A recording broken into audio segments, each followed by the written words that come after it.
இந்த சத்யராஜ் ஒரு பக்கம் கேவலமாக பேசிக்கிட்டு திரியுது. என்னன்னா, சத்யராஜ் வந்து முதலமைச்சர் இன்னும் முன்னாள் முதலமைச்சர் வந்து அவனுக்கு முதலமைச்சராகவே தெரியுதாம். என்ன பெட்டி பெட்டியாக கொடுத்தாங்களோ தெரியல. ஏன் எங்களாட்ட இருக்கிற ஏழைங்களுக்கு தெரியாதா யார் முதலமைச்சர் வரணும், யார் முதலமைச்சர் வரக்கூடாதுன்னு? இவங்க ஆண்டதெல்லாம் போதாதா? இவங்க செஞ்ச அக்கிரமெல்லாம் உனக்கு தெரியாதா? உங்களுக்கெல்லாம் மேலோட்டமாக இருக்கிறவங்களுக்கெல்லாம் நல்லது செஞ்சுட்டாங்க. மேல் மக்களுக்கு உங்களுக்கு எல்லாம் வந்து நல்லா வசதியாக உங்கள் சினிமா படத்துலேருந்து எல்லாமே பெட்டி பெட்டியாக பணம் கொடுக்குறது, உங்கள் தேவைகள்லாம் நீங்கள் பூர்த்தி பண்ணிக்கிட்டீங்க. எங்களாட்ட இருக்கிற ஏழைங்க நடுத்தரமாக இருக்கிறவங்கெல்லாம் என்னத்தை சாதிச்சிட்டாங்க. அதனால நாங்கள் கட்சி மாற்றம் வேணும். அதனால நாங்கள் மாற்றத்தை எதிர்பார்த்து நிறைய பெண்கள் வந்து ஓட்டு போட்டு விஜயை வந்து ஜெயிக்க வச்சுட்டோம். உனக்கு ஏப்பா போறாமையாக இருக்குது? நீ அழுவுறன்னா வீட்டில் உட்காந்துட்டு அழுவு, ஸ்டாலினை கட்டி பிடிச்சிட்டு அழுவு, குடும்பத்தை கட்டி பிடிச்சிட்டு ஒப்பாரி வச்சு அழுவு. யார் வேண்டான்னா? நீ என்ன வந்து உனக்கு வந்து முதலமைச்சரை ஏற்றுக்கிறதுக்கு மனசு இல்லைன்னா நீ வீட்டில் போய் உட்காந்துட்டு அழுவு. நீ பப்ளிக்காக உட்காந்துக்கிட்டு இன்னும் அவர் தான் முதலமைச்சர்னு சொல்லக்கூடாது. ஒன்றை அரெஸ்ட் பண்ணி உள்ளே உட்கார வைக்கணும் சொட்டத்தலை நாயை. நீ வந்து இப்போ பேசிட்டு திரியிறிய நீ?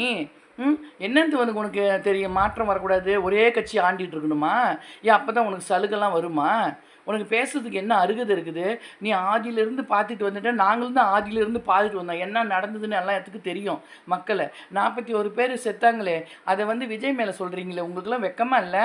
அன்னைக்கு வந்து பாதுகாப்பு கொடுத்துருந்தா அந்த மாதிரி செத்துருப்பாங்களா? அப்பாவி மக்களை கொன்னுட்டானுங்களே தெரியல. இந்த அப்புறம் மக்களே, வந்து சத்யராஜை பற்றி நாமெல்லாம் பேசினோம்னா அவர் முடிக்கு சமமாக, நெஞ்சில் இருக்கிற முடிக்கு சமமாக பிடுங்கி போட்டு போயிடுவாராம்.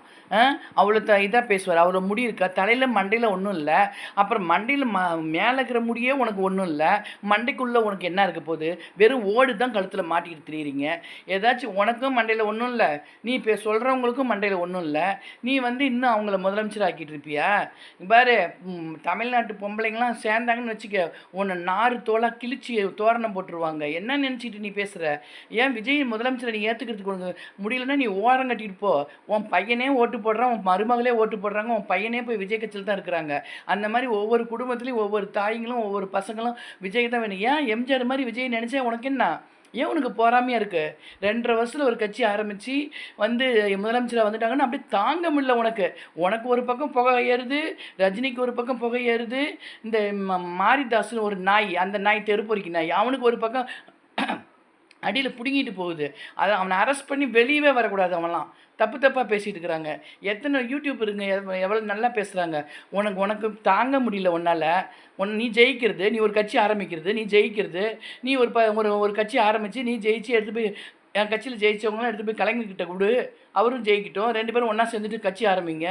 நீ மேலே ஜென்மத்துக்கு வரமாட்டேங்கடி நினச்சிக்க. இந்த மாதிரி பேசுகிறதுனால நீலாம் ஜென்மத்துக்கு வரமாட்ட.